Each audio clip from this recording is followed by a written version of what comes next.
కొనసాగుతున్న మన్మోహన్ సింగ్ అంతిమయాత్ర. భారత మాజీ ప్రధాని డాక్టర్ మన్మోహన్ సింగ్ అంతిమయాత్ర కాసేపటి క్రితం ఢిల్లీలోని ఏఐసిసి కార్యాలయం నుంచి ప్రారంభమైంది.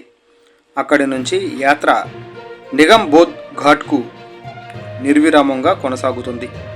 ఈ మేరకు ప్రభుత్వ లాంఛనాలతో కేంద్ర ప్రభుత్వం ఆయన అంత్యక్రియలకు నిర్వహిస్తోంది.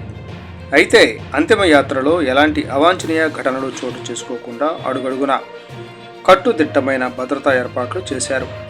కాగా మన్మోహన్ సింగ్ పార్థివ దేహాన్ని శనివారం ఉదయం ప్రజల సందర్శనార్థం ఏఐసిసి కార్యాలయానికి తరలించారు.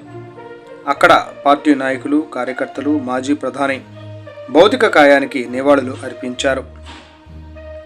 అదేవిధంగా ఏఐసిసి ప్రధాన కార్యాలయానికి మన్మోహన్ సింగ్ సతీమణి Gursharan Singh, AICC chief Mallikarjuna Kharge, Congress party అగ్రనేతలు సోనియా గాంధీ, రాహుల్ గాంధీ వెళ్లారు.